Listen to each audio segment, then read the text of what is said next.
Here at LLowalong Farms on a spectacular winter's day. Kath McIntosh, hello. G'day, Paul. Very exciting day today. You'd think it's spring. The boys have arrived and you'd think it's a spring day, wouldn't you? Yeah. Oh, it's just, couldn't have scripted it better. No, definitely not. We're great to, firstly, I suppose, must say thank you to Platinum Horse Trucks as well, but the boys have arrived here at LLowalong Farms and you must be stoked. Yeah, super happy. So this morning we've had American Ideal, Lather Up and King of the North all arrive out of quarantine. So they've done, several weeks quarantine in the US and then 2 weeks here in Melbourne, and they've all got off the truck in magnificent order. So our hats off to IRT for sending them and looking after them so well, and sending them to us in such good condition, because they look magnificent. And I said there before about the horse trucks, the whole deal. Like, everyone takes so much pride in these horses. I don't know the truck driver's name, but when they're walking off, he's got a smile on his face because they've arrived safely. And connections to the people who own them, Woodlands Stud, and in America, and I'm not sure who owns King of the North, the other farm. Country Lane Standardbreds. Yeah, they can rest easy. They are here and they are very happy. And AI doesn't know how old he is. He's trotting along the side of us there. Anyone can hear the tummy rumbling. That's him running around. Yeah, he's pretty happy to be back home. So, and I think we probably take it for granted that we just shuttle these horses backwards and forwards like we do.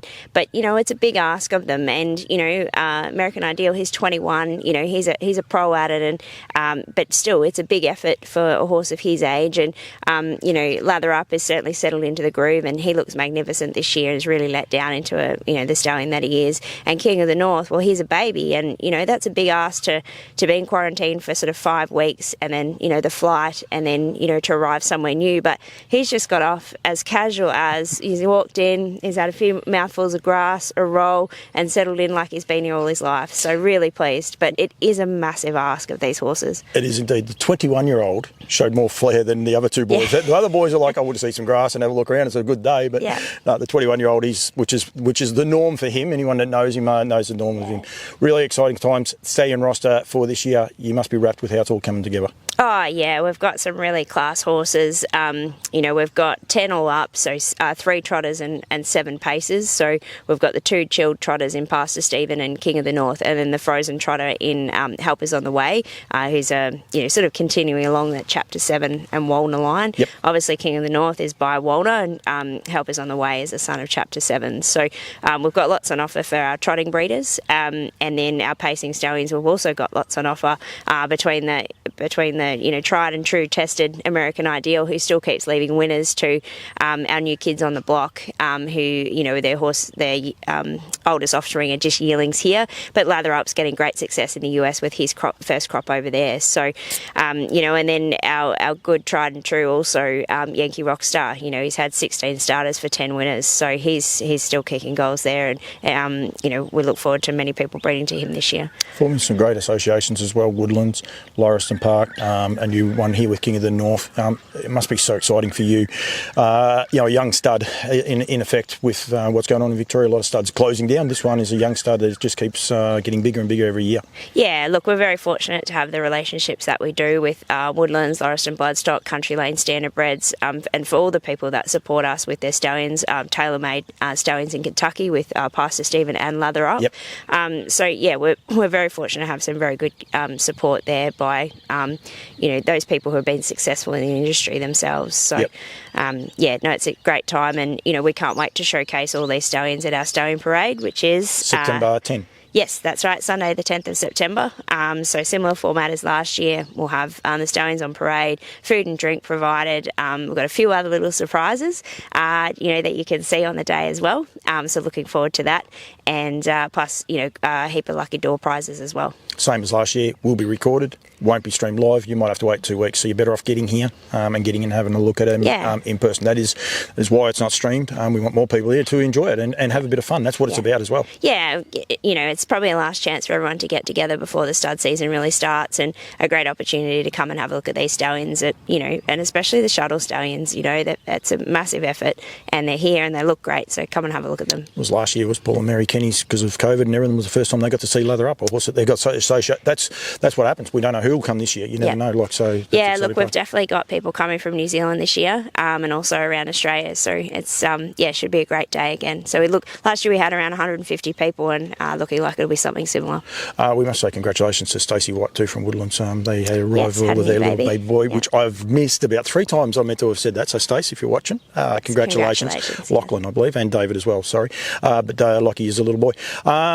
Plenty going on here. We might go back to last Friday night at Bendigo, the Nutrien Race Series.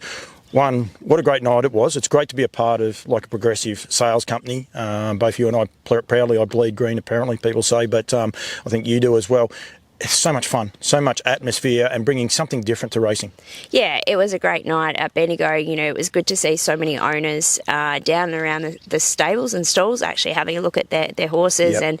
And, you can see people catching up and shaking hands. I hadn't seen each other for a long time, and it was a great atmosphere. I was working myself, so I didn't get upstairs, but from all reports, it was a terrific night and just a really great feel and a really positive atmosphere of harness racing. And the racing, the quality of the racing was spectacular.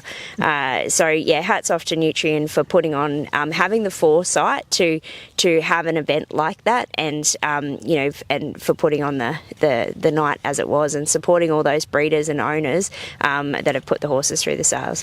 The one thing from an MC point of view, it was great to actually do presentations and have so many people standing there watching right through to the last winner, which was Valentino, which we will touch on in a sec. But that's what we need to get back. We need people, so then other people who may not have any association with those horses, they see people and they stay and they watch and they enjoy the cheers. That is the great part about it. LLowalong Farms, we're going to get back to the Valentino in a sec, but LLowalong Farms had an awesome night right off the top. A horse you did prepare, I think was probably the winner of the night, probably the drive of the night was, actually that's probably a little bit of conjecture, but equal drive of the night, Nathan Jack with the big boss. Yeah. Brilliant to watch, brilliant to see, and the smile back on his face afterwards, but you must have been so wrapped a horse that you were able to prepare a couple of years ago for the inaugural Nutrien Equine sales.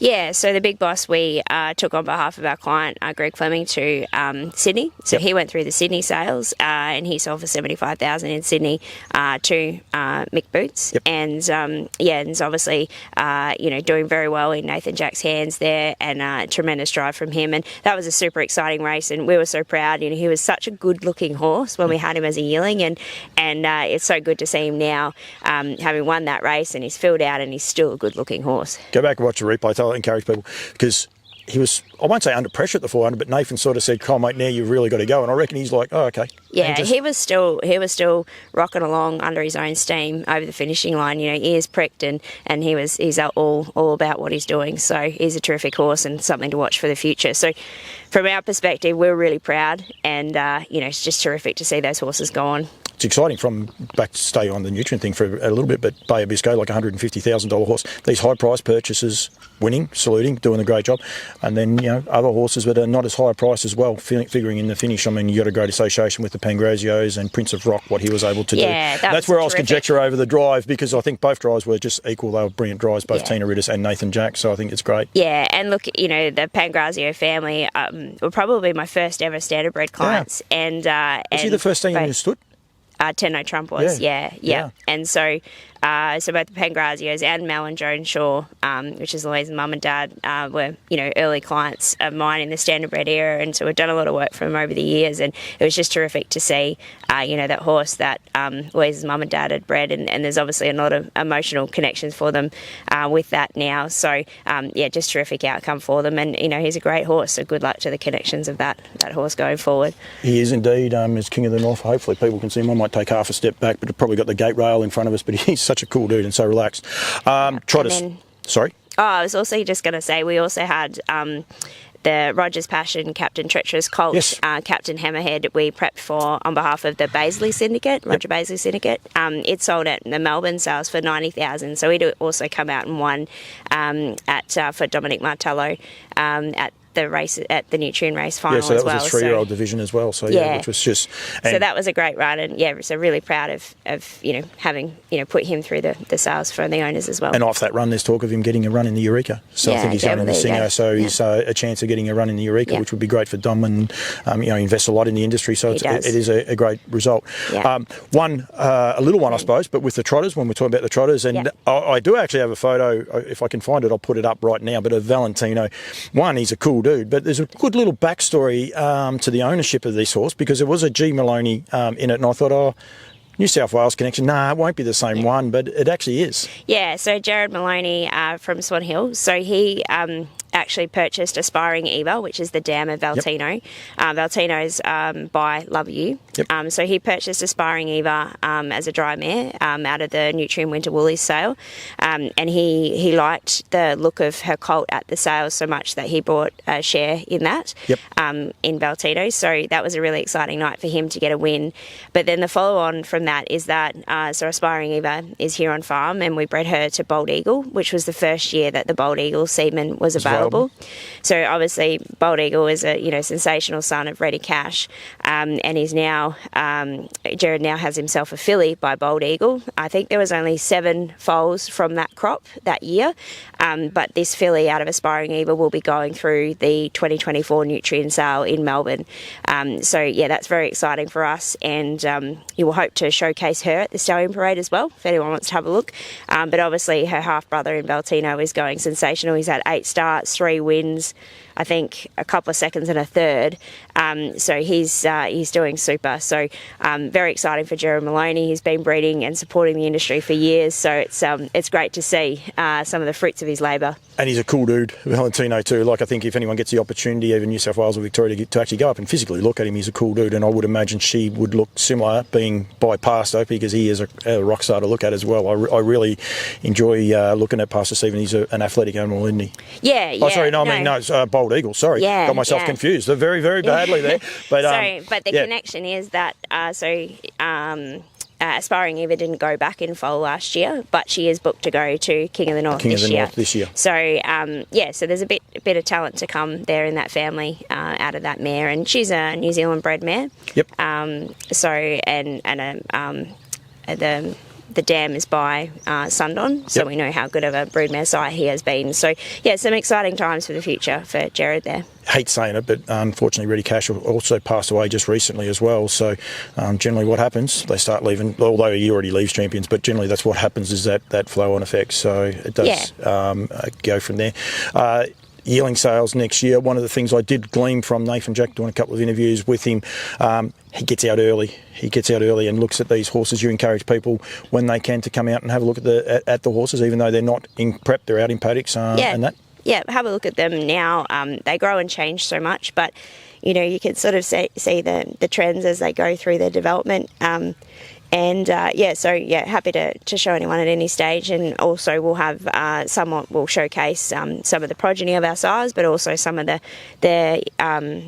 weanlings that are going to go through the yearling sales next year will be on show at our Stallion Parade as well. And people need to be aware, technically these would be yearlings that they're looking at in any other year. They're still classed as a weanling, but so it sounds a little bit funny looking at weanlings this time of year, but they are yearlings. But the time frame, we've just got to get our head around saying they're still weanlings and go from there. So anyone's watching, perhaps on the North America and that, they are yearlings as such by timelines, but they're not really. So it's one of those wins. I go round and round in circles. Yes, unlike me. Breed to Succeed Sunday. Looking forward to it. Yeah, it should be a really good day. We've got about 100 in attendance at that with some trade display speakers.